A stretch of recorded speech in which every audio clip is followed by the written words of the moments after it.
Hello, everybody, and welcome to another episode of the Heart Matters podcast. Walillahi alhamd. This is episode 5 of chapter 5, which is inspiring stories. Alhamdulillah, we invite Ayat Rizeq here. She is from Kalamazoo, Missouri. Yanni, yeah, I Michigan. never heard of this place until she said it.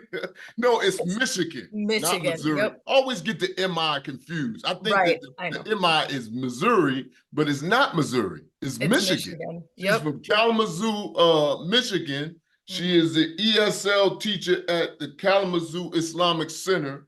And we're gonna put the thing in the show notes just in case you guys want to donate or get in touch and like this because the Perfect. Muslims, big, they got a Just community out as there. Go sorry, ahead. just a small correction. So Go I'm ahead. an ESL teacher at Kalamazoo Public Schools, Is that right? but I'm also a teacher at the MBIA, which is Mind Builders Islamic Academy as well. So I'm both.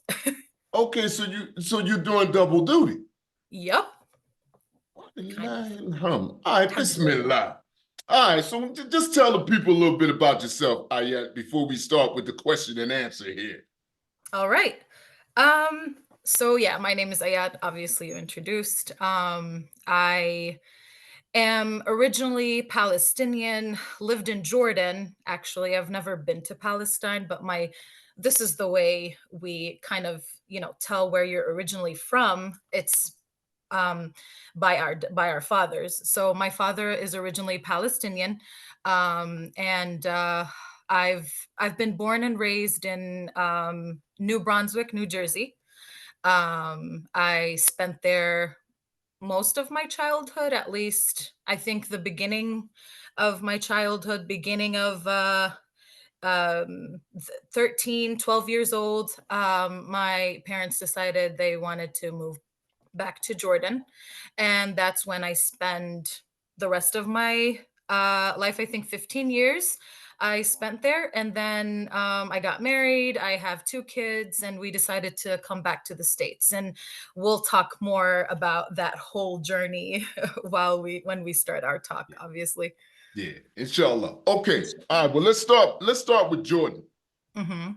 Okay, because this is a significant area, in Islam. So tell us a little bit about living over there. Okay.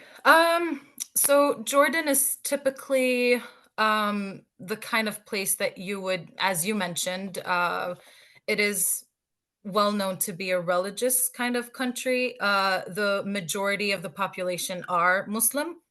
That doesn't mean that there isn't any, Christians or, any other religious backgrounds living there. And we live in coherence and harmony, and it's it's pretty peaceful in there. Considering all the chaos that's going on in the Middle East, Jordan is considered the most secure, let's say. It has been a place that had a lot of refugees, a lot of migrants, and it has always been welcoming and hospitable in every way possible. And it's a lovely place to live in. As I said, it's a calm place. It doesn't have a lot of conflicts. People live in there harmoniously, and you have the freedom to practice your religion regardless what it is. But since the majority is Islam, so it kind of like, is the popular kind of thing that you would see. So you wouldn't feel like an outcast when you're walking down the street wearing a hijab, unlike you feel when you're here, for example. Not that much. I mean, it has improved. I would say it has improved, but yeah. So yeah, this is like in a nutshell what Jordan is. Okay, well, why'd you guys decide to come back to the States?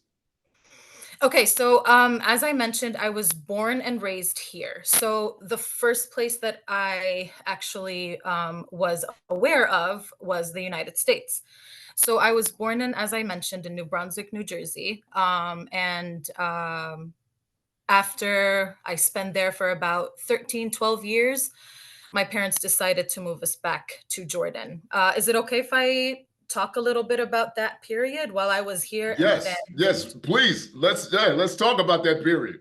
Okay, great. I am one of eight siblings. I'm the eldest. I have four sisters and I have three brothers.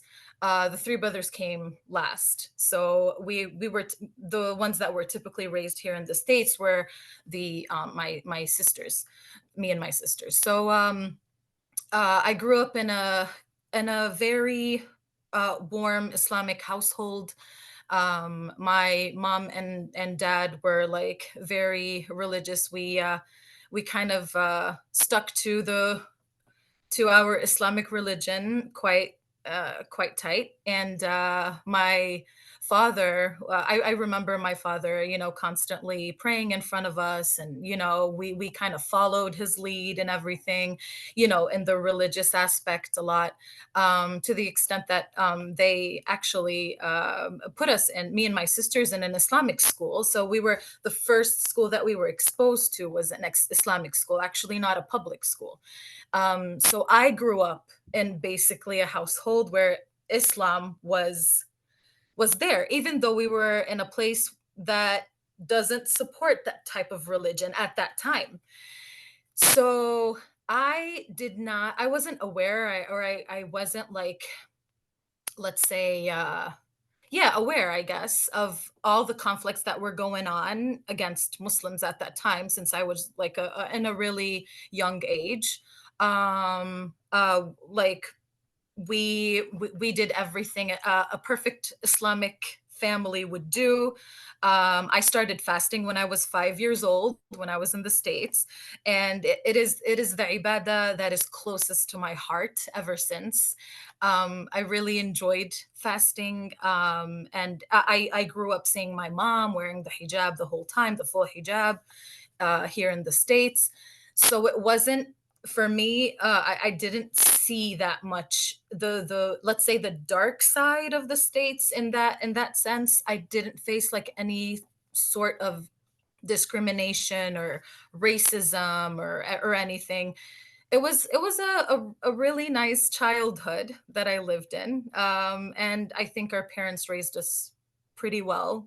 They build a really strong foundation of Islam in us, even though we were in the States. We're in a country that, you know, is not, the majority is not Islam here. So yeah, and then well, there was an incident actually that happened that my father decided, well, no, it's time for you guys to move back to Jordan. Can I talk about that incident right now, or Yes, do you let's have just any talk about this. questions? Yeah. Okay. So me and my sister at that time, we were three. I think that was in 1999, when that happened. We were moved out of of our Islamic school because my parents couldn't afford it anymore. It was just too much. So they decided that they wanted to move us to public schools. We went to public schools, and I remember it was a time where it was dismissal time, so we were about to leave, and I know, me and my sister, we know that my father comes and picks us up after immediately after school. So what happened is we waited for about half an hour and my father never showed up.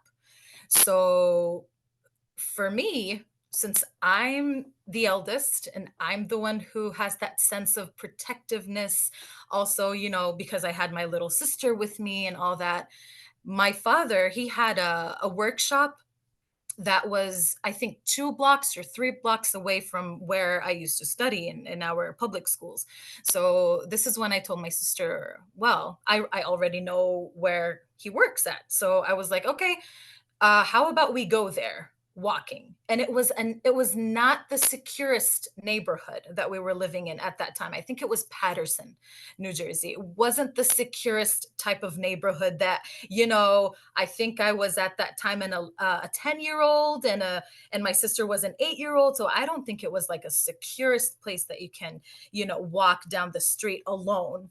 But I pulled up my courage, and I was like, okay, let's do this. I mean, for how long are we going to stay waiting for our father? So we strolled down the street, and I appeared at my father's workshop, and he freaked out. And he was like, he was in total shock. He completely forgot to pick us up from school that day. He was overwhelmed with a lot of stuff that were going on in his workshop. And I remember him walking us back home, and it wasn't that far away either. So he walked us back home, and I remember when we stood at the door before we entered our house, and he was like, "This is it. You guys are going back to Jordan." He was so afraid, and he had that in mind a long time ago. And because we're all girls, he kind of had that sense of protectiveness for us girls, that he didn't want us to be raised in America. He didn't want us to, get affected or influenced by, let's say, the American culture. And I think a lot of Muslim families go through that even nowadays.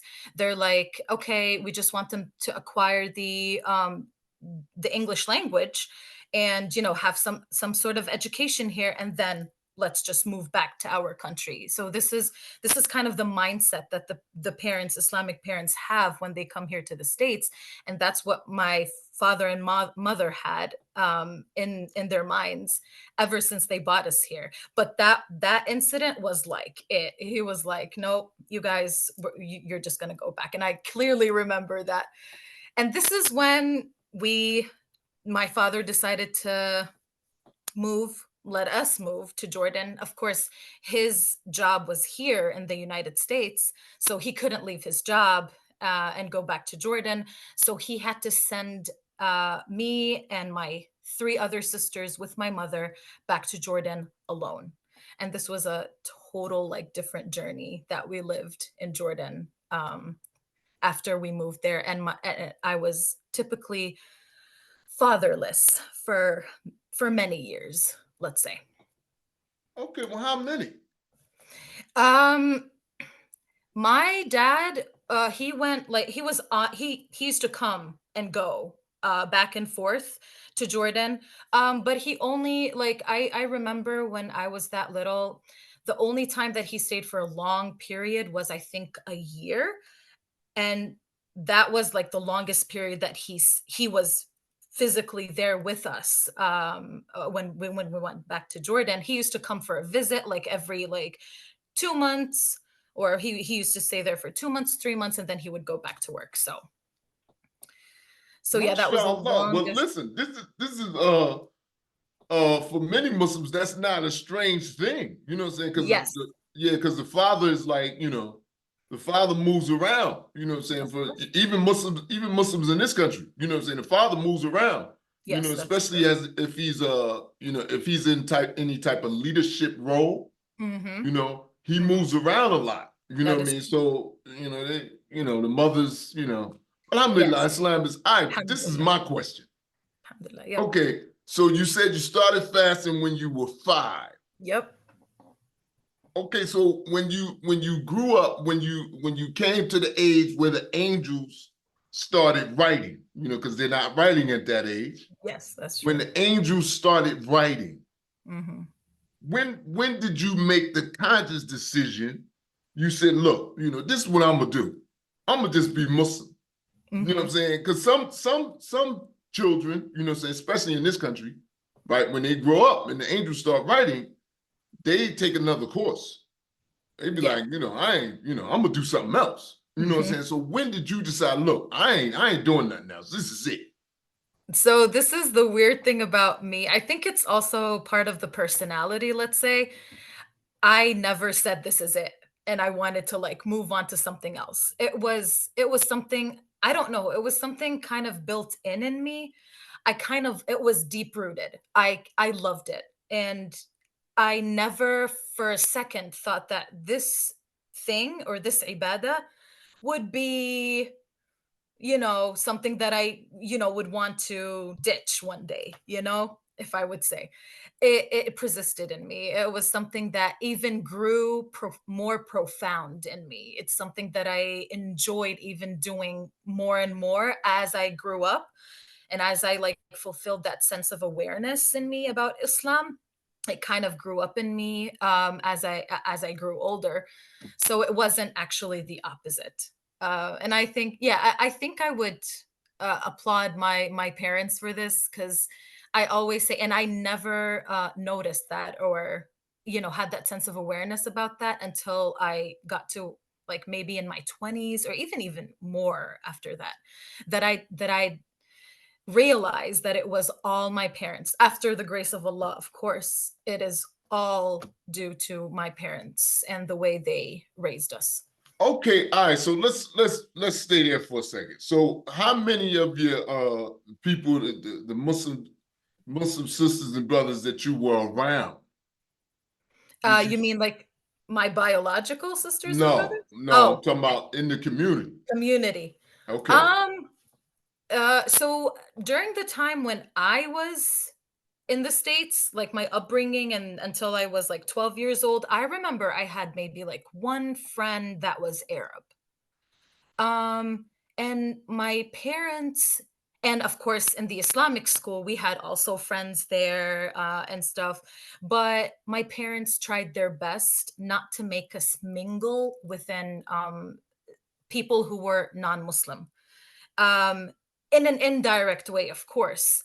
Not that I was, trying to get away from these people, but in a way, I was by default, I was a shy kid, so I didn't socialize that much. Let's say when I was a kid, so they tried in a way to say, like, they tried to explain to us, like, what is Christmas, what is Halloween, and why don't we celebrate these holidays. They always told us our only two Eids are Eid al-Adha and Eid al-Fitr. That's it. We don't celebrate anything else.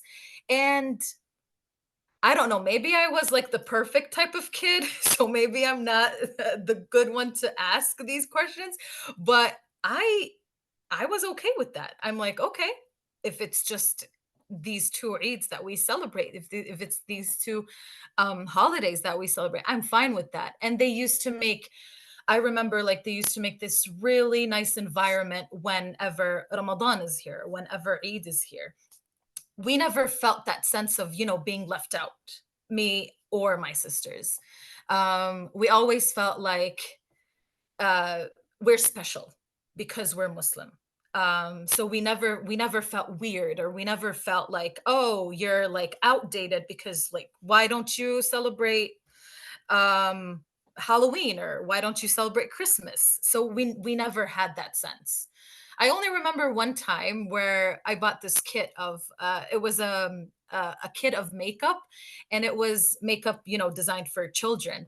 So at that time I had that, and it was like near Halloween, and I really wanted to use that kit, and I was trying to convince my mom that, okay, Halloween is around the corner. Can I, go out with the kids and, celebrate it and just use that? And my mom was like, no, there's no chance you're gonna do that. Nope.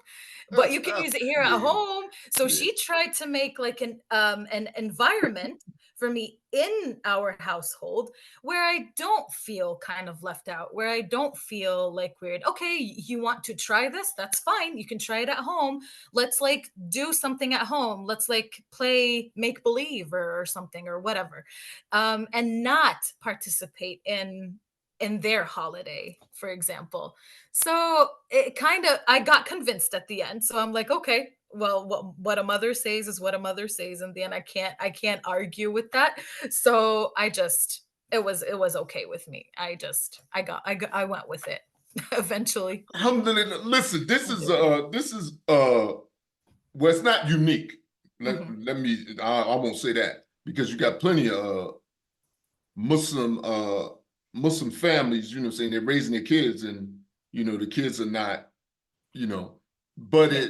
it takes for the parents to make the children understand that what you're upon is better.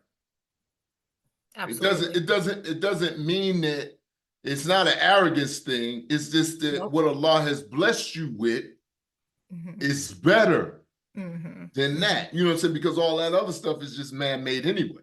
You know, Right. it's just men just made this stuff up. They just Right. picked this stuff out the air, and then Mhm. people start following it. You know, Mhm. so there are many Muslims in the country. You know what I'm saying? Who are raising their children, and their children aren't they aren't affected by this stuff. They don't want to celebrate Christmas. They don't want to. They don't want to be involved. You know, That's because true. their parents have instilled in them, like yours did. Mhm. What you're on is from Allah. Yep. You know, it's from the creator of the heavens and the earth. It's better than that, you know. It's So mhm. alhamdulillah, Alhamdulillah. Allah bless your parents. May Allah continue to is your Ameen. parents still alive? Yes, they are. Yep. May Allah continue to bless them with Ameen. istiqamah and thabat, for Ameen. raising Ameen. raising their children properly on this deen. All right, Yep. Alhamdulillah. let's segue a little bit. Let's talk about the teaching. Okay. When did this happen? When did this start? Okay, that's also a really interesting story. In Jordan, I had my bachelor's degree, which is double major English and Spanish language and literature. So um, I was always into translation. That was typically my thing. I loved translating. I loved interacting with people from different backgrounds and trying to, to deliver their message in a way that is right. Like even in terms of interpretation, also because we're not doing literal stuff. We're not translating literal words. We're translating intentions. We're translating, deeper meanings. So I've always loved doing that. So after I graduated, a month after I graduated, actually, I got a job in that field in translation and content description. It was with an e-commerce company that was a startup, basically. So I worked in that, and actually, before I wanted to do that job, I also applied for a teaching position at that time. And that teaching position was for kindergartners.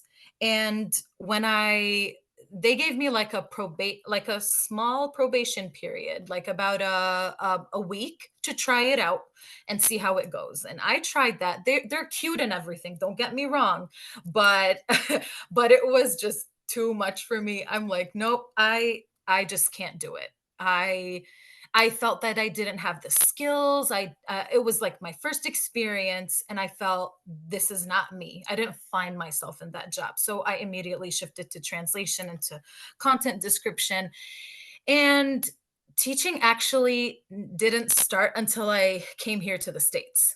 My this time, which is I have been here now for this is my fourth year in Kalamazoo, and this is when my teaching journey started. And I always thank Allah um, for everything that happens in my life, for all the coincidence that happen in my life, because you never know. You never know when, yeah, you get into something and you finally find your passion in that. I never knew that my passion was in that route in teaching. So, I was looking for for a translation interpretation job here. I was looking for a full-time job actually since my kids started going to school. I thought, well, this is a good opportunity for me to start looking for a full-time job.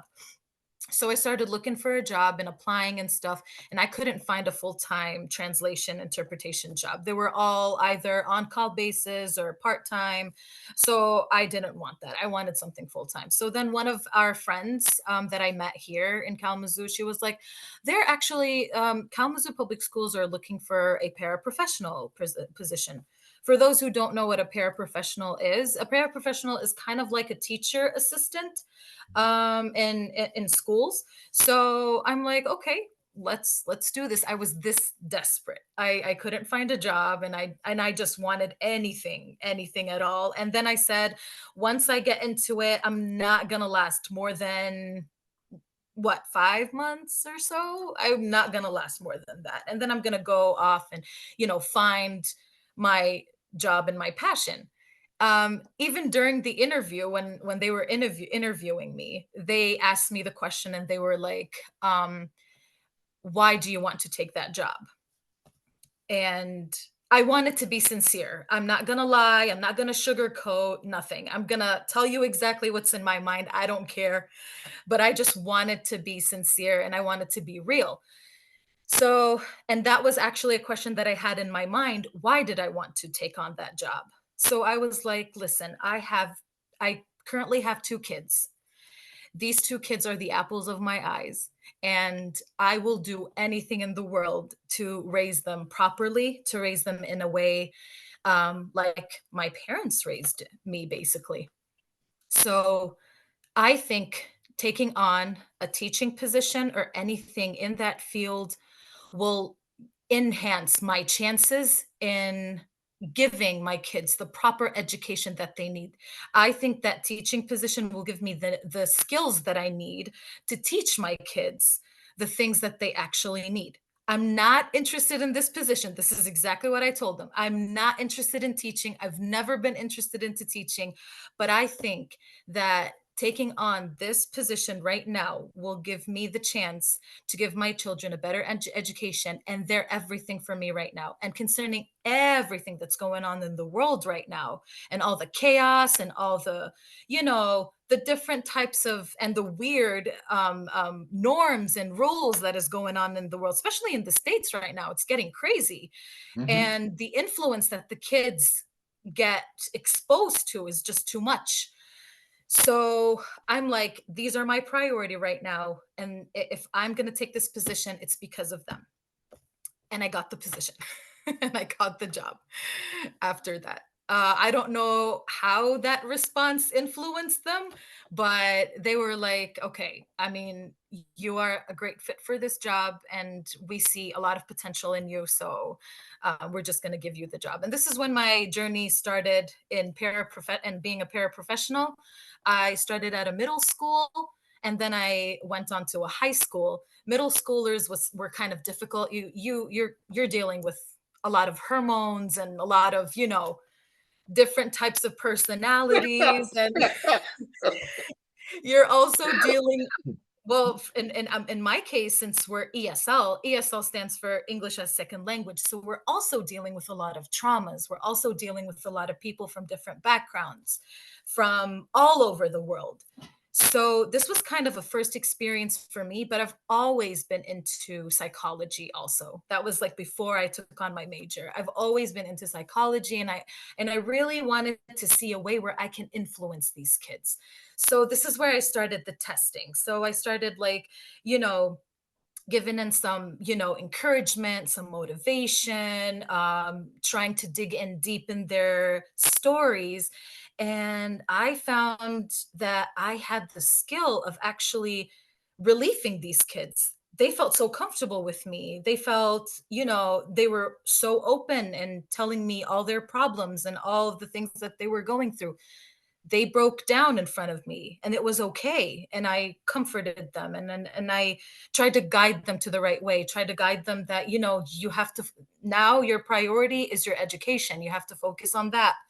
Don't worry about anything else. The past is the past.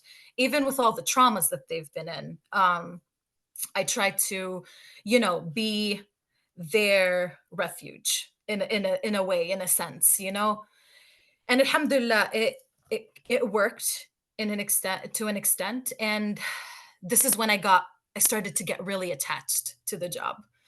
And I was like, I see myself in that. I'm never and in the same way, I'm also doing my translation.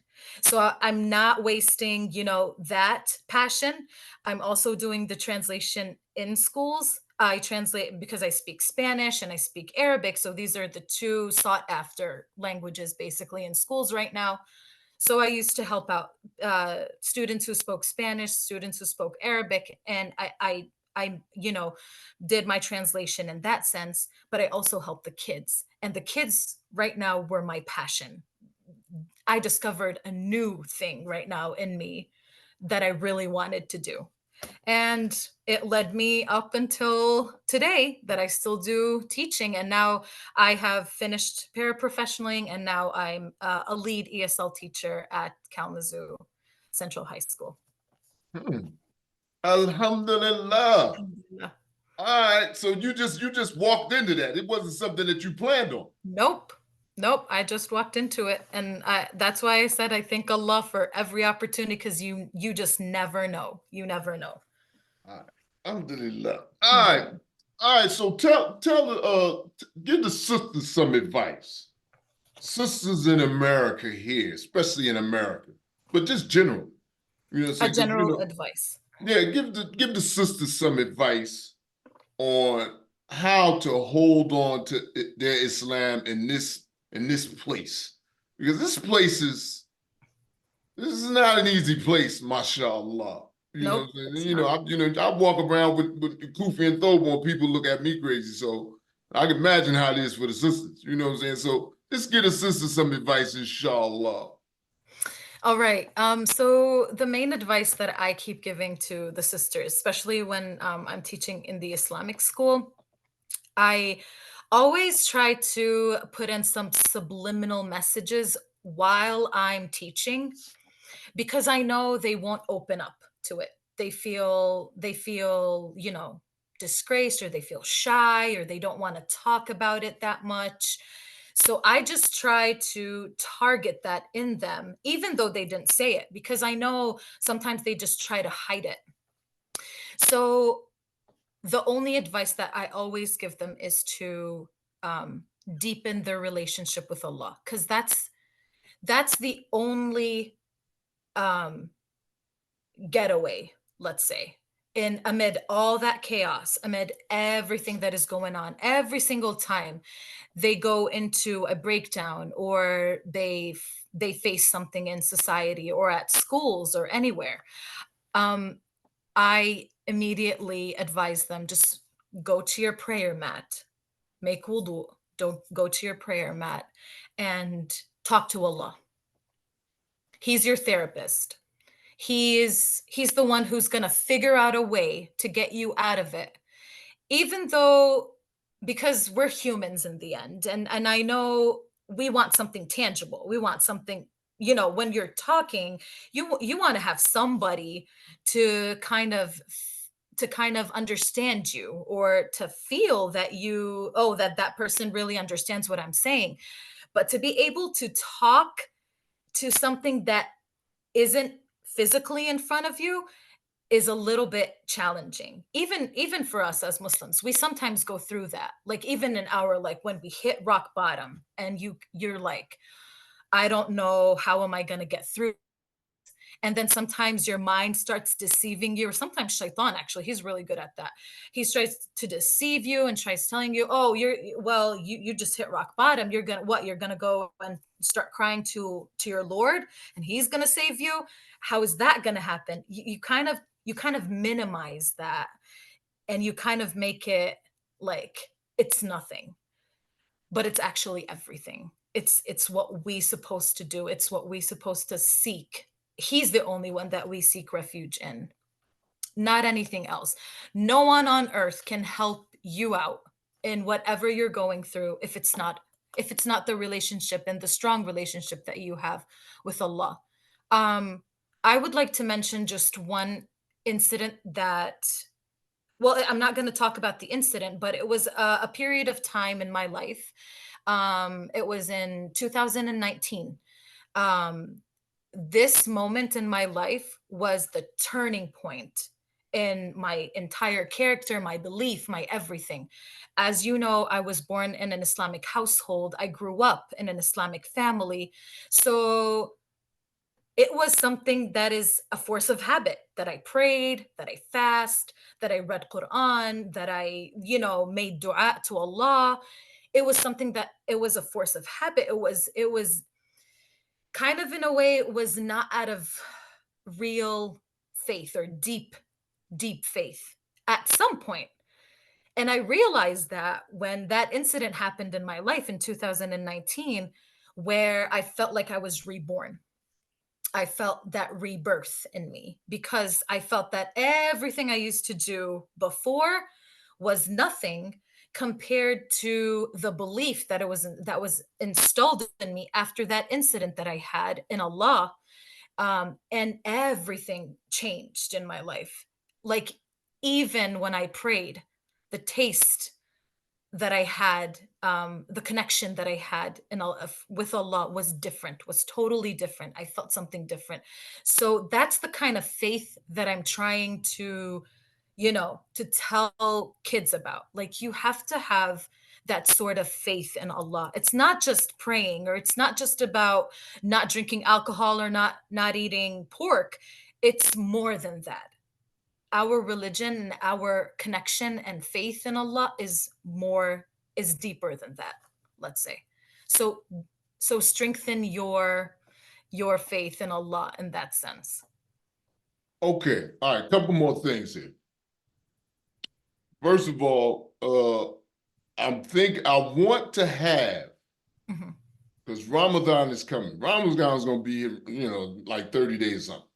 So mhm, I want to have some round tables during the month of Ramadan, meaning I want to have an episode mhm, with Muslims come out every week mhm. during the month. At least one come out every week during the month. So, like, your episode will come out on the 6th of March, which is Mhm. right before Ramadan, right? Mhm. So I want to have an episode about Ramadan starting on the 13th. Okay. So that means I want to record something maybe on the 11th or 10th, whenever, right? Mhm. But I want to start having a round table with the Muslims talking about Ramadan. Maybe we'll come on and we'll read part of the Juzah of the day, you know what I'm saying? And we'll talk about that, you know what I'm saying? That's And nice. then, like that, I'll record it and Yeah. then we'll put it out. It'd be Mhm. good dawah, inshallah, Yes. Yes. Yes. But I need the Muslim people. Right. Obviously, of course. Yeah. So if you have any people in mind, you know what I'm saying, Mhm. that would be interested in that, you know what I'm saying, having a Islamic roundtable during the month of Ramadan, one time a week, Absolutely. then get in touch with me, give me the names and everything, and I'll put like that because I definitely want to do it because it'll be a benefit to me, Yes. just to hear Muslims how they fast going, saying read some Quran together like this. So just think about that and let me know if you think it's a people. I Now, love the the idea. last thing, we have to talk about Ramadan Mhm. before we get out of here. Mhm. All right. So just give me your understanding of how special Ramadan is. Ugh. As you know, as I said, like, the closest ibadah to my heart is fasting. So obviously Ramadan, and I was also born on Ramadan. So it doesn't get any more special, right? For me. The spirituality in that month specifically is amazing. I try also to tell people Ramadan is not just about abstaining from food and drink. It's not about that. And that's what I keep also part of the da'wah that I try to, you know, to do, even with non-Muslims, because I'm in a public school, so we have a lot of non-Muslims around. So even with the teachers, so they're like, and they ask some questions about Ramadan, and I'm like, so Ramadan is about abstaining, from drinking food or eating, sorry, food and drinking water, from sunrise until sunset. But that's not only it, because most of them think that it's just that. So the spirituality in that month is amazing because each day, I try, even with my kids right now, each day we try to do something special in that month, something spiritual in that month. That could be reading a juz' from the Quran. It could be doing a form of charity in that month, because we know how much ajr is multiplied in that month, right? So we try to do as much of that, of the good deeds in Ramadan, as much as we can. Like even we try to increase, like I keep telling my kids, try to increase your smiles in that month, because you know a smile is a sadaqah too, right? Saying a good word, try to limit your bad words, limiting the bad words, trying to say the good words all the time. Even with non-Muslims, I try to keep telling them, it's this month is not only for from a Muslim to a Muslim, it's also from a Muslim to a non-Muslim as well, because we try to show how beautiful the spirituality is of this month, even to non-Muslims. And I also it's also special for me because I started giving my kids in their schools, I started giving them like a book that they read about Ramadan. So I tell the teacher, I send out an email, and I'm like, hey, heads up, like we're Ramadan is around the corner. I would like to send like a book that talks about Ramadan with my son or with my daughter, for you and your class to read and enjoy. And it's really like, it is something that is, you know, for their age. And I give out goodie bags and stuff like that. So also my kids don't feel left out during that month. Because they come and they keep asking me, well, why do they give out all these, you know, goodie bags, and they do all that beautiful celebration for Christmas and for Halloween? And I'm like, well, we can also do that for Ramadan, because it's a very special event for us too. And they were really open about it. The teachers were really open. The principal was really welcoming for the idea. And it is a really special thing for the kids also to do during that month, and to keep that attachment also to that month and to our religion, because I keep telling them our Islamic identity is what's important, is what's most important. It's not about following whatever, because even, I mean, this age and this um, era that we're living in right now is like really difficult. It's not that easy. Yeah, yeah, It's not like when we lived in back in the days. Well, there were challenges, but not as much as the challenges that we're facing right now. So the burden is a lot on us as parents, and I always pray to Allah that He gives us the strength to pursue this, to you know, to give us the stamina to, you know, to be able to teach our kids the right thing and give them and guide them the right way, inshallah. Alhamdulillah. I appreciate you coming on, you know, and Thank you so much. sharing with us. Inshallah, remember, you know, because I want to do the Ramadan thing, you Yeah, know, so just keep that in mind, inshallah. You know, inshallah. hopefully, you know, you'll be able to participate, inshallah. You know, Yes. we try to get some brothers on, you know, maybe we get your husband to come on too. Oh, You know, yeah, he would be interested. yeah, Yes. just you know, just spread it around. See if we get some people on. You know, the more the better. You know what I'm saying? Because I want to, you know, Definitely. just be able to dialogue with the Muslims and talk about the fast and you know what I'm saying, stuff like this. Yeah, it'll Definitely. be really special. And then we just put it out. I'll spread the word. Yeah, we just Definitely. put it out. You know, put it out on LinkedIn and YouTube. You know, it'd be Yes. good dawah. You know what I'm saying? Yes. You know, Good and dawah. you know, is we got to give dawah. You know, Yes. because it's a lot of people Yep. who they want the deen. Mm-hmm. You know, you got a lot of people who want the deen. Then you got some people who want the deen, but they don't even know yet that they They don't. want the deen. That's true. You Yep. know, That's this true. is where we live in this country. It's like that. You know what I'm saying? Mm-hmm. Everybody's Mm-hmm. not opposed to Islam. Now Yes. you have the people who are enemies, no doubt Yes. about that. But That then you is got true. other people, they want the deen because they just start asking you all these questions. You Mm-hmm. know, they see you, Mm-hmm. you know, matter of fact, my doctor was asking me a bunch of questions the other day. You know what I'm saying? Because she seen me in my, you know, my thobe and stuff like Yeah. this here. She's like, "But what does Yeah. mean? Why you say that? You know, like this, you know, because people they They're want to know about curious. Islam They besides want to what they're know. seeing on the news and stuff. Yes, So yes. inshallah, if we can put that together, that would be fantastic, inshallah. That would be great, inshallah. And I'm hands down for that. And I'll spread the word as well, inshallah. Thank you for having me. This is my first ever kind of interview. So I'm really excited for it to, be live. And Jazakallah khair for all that you do. You're doing an amazing job. And I'm honored Alhamdulillah. to be part of it. Alhamdulillah. Alhamdulillah.